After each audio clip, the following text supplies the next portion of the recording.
I'm talking about none other than USC guard JuJu Watkins.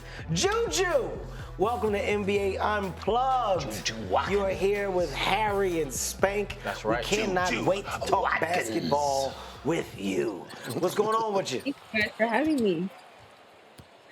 Nothing much, just been in the gym. Thank you, JuJu. Thank you for coming on the show. Oh, off the back. You hear? Well, talking about working right now. Off the back.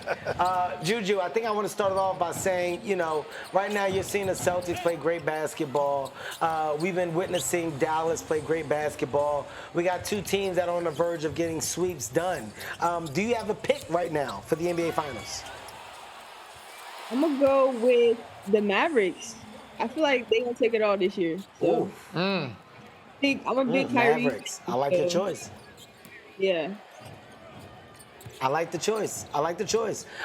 Let's shift gears for a second right now.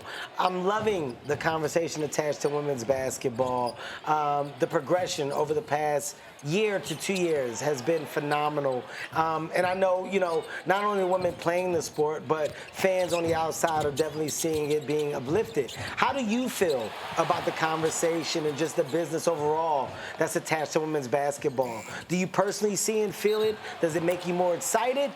For the years to come? Just tell me what your stance is on where the game is at currently.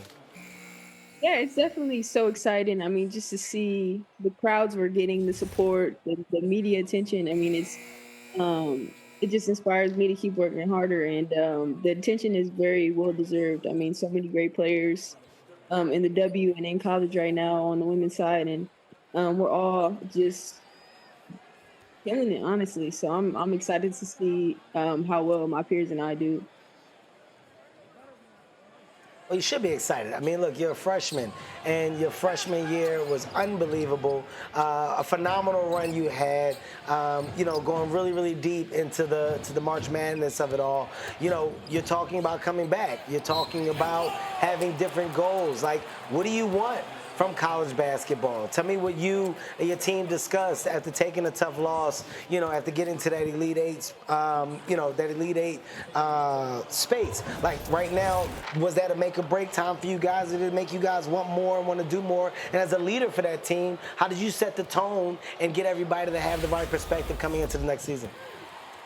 Yeah, I mean, it was just so much fuel. I mean, I'm so motivated by the loss. I mean, it was definitely something for me to reflect on, for the team to reflect on. We had a great year. We had a run, but at the end of the day, it's about what's next. And I mean, it's just fuel to the fire for us. They want to get a national championship because that's always the goal. Goodness gracious, look at her stats. JuJu, Spank played basketball as well, and I want you to hear Spank's average. Spank, what did you average throughout your career? What are you saying, high school or college? What Go either one, Spank. Either one. You can pick Add them either together. one. It's about 2 or 3 points a game. Nice. 2 or 3 points nice. a game. I just want you to know that, JuJu, He's a bucket getter. just in case you are unaware of how good you're doing, I want you to compare it to some people that really think that they played the game at a very high level. JuJu, I told you guys I had the pleasure of going to go see her play. Yeah. I sat courtside. And I watch people not only show up to support, I watch people truly embrace their new star and embrace the idea that USC women's basketball was going to reach new heights. JuJu, when I left that game, how did you feel? Did you feel more motivated after I came? With you? Yeah, because I was there courtside and I was cheering her on the whole time. There was bigger celebrities courtside to see her play. Not that day. Not that day. So, JuJu, did you leave a little whoa, this is crazy? Yeah, they were playing Pepperdine. You could have got better tickets than Pepperdine. Hey, you need to shut your mouth. Oh, my goodness. JuJu, look at this. Look at this, JuJu. Wow. By the way, am I 6 foot? No, you're not. No, you're not. Am I 6 foot? Nowhere near. Barely 5 foot. That's what she was teaching me how to put up the proper sign. I was confused. I did not know what that meant. JuJu, let's talk about that day before we get into the game. You were about to say how amazing it was that I came to the game and what that did for you. Please finish, JuJu. Yes, of course. I was just saying, I mean, whenever the great Kevin Hart comes to a game, I mean, you gotta make it do well. So I had Yeah. to make sure I showed up Yeah, that game. it was a get. Yeah. Juju, be honest, it was better when LeBron came. It was better when Drake came. Kev was just okay. It's all right. You can say that. He was just He okay. came to the Pepperdine game. Well, you shut up. You guys are. You know the art teacher doubles as the girl's head coach. Juju, we're not going to let this take away from the amazing conversation that we're having. I want to say this to you. You know, I mentioned it earlier when I just said I'm so excited to see what you're going to bring to the table next season. To think that you're only a freshman is insane. More importantly, the influence, right? Like as Spank just said, he talked about Drake coming to the game. He talked about myself coming to the game. A slew of other stars. Chris Brown has been to the game. I mean, when I tell you, like, the culture has just been so in tune with not only what you're doing, but at the level that you're playing at. The influence that I feel that you're going to further bring to the WNBA when that time presents itself is outstanding. Are you already thinking about the impact that you're having on college basketball that you could possibly have in the WNBA at that time? Or right now, is it just solely basketball and basketball only? Yeah. It just, you know, it helps me stay focused, to stay present and in the moment. So that's what I model myself on. And I think when it's all said and done, I'll get to finally reflect and realize how far women's basketball has come, and hopefully how much I've contributed to it. So, yeah. Now, So, Juju, Go, and let me Spence. ask, who do you marry your game behind? If it was someone in the WNBA that you watch and you married your game after, who would that be? I feel like she saw me play a lot. No, she didn't see you play a lot. She did. She saw me play a Celebrity games lot. don't count. Is there any? I- Do I have any influence, Juju? Or? I try to be, I guess I model kind of my like comedic style a little bit from Kevin. He's very funny. So, Yeah. Nice. but basketball, I would say. What's your problem? Candace Parker. Very good. Yeah, Candace Parker was for sure. Juju, let's talk about the bun for a second, right?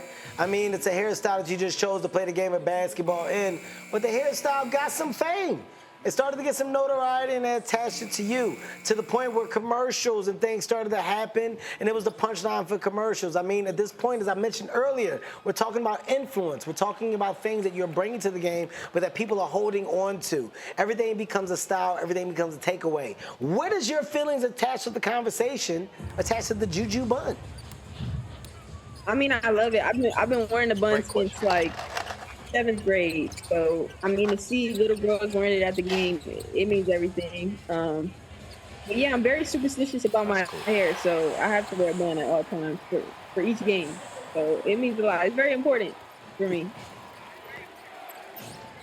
Another opportunity to get some basketball knowledge from you. The Pacers are down 3-0 in this series to Boston. I mean, if you're on the Indiana Pacers and you're a team leader, at this point, what is your conversation coming into the game? How are you trying to uplift your team and keep your team inside the place and space of positive thinking? Like, how do you energize them? How do you get them to show up to the gym with the mindset of being able to win?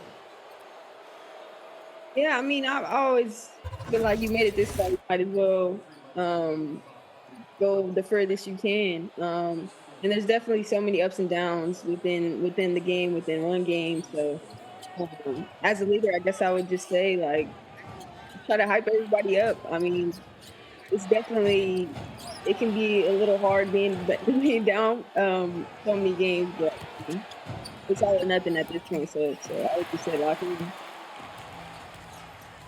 Yeah, Juju, I think that you held back just then. I think you're very much a potty mouth, and you would probably go in there and start cussing.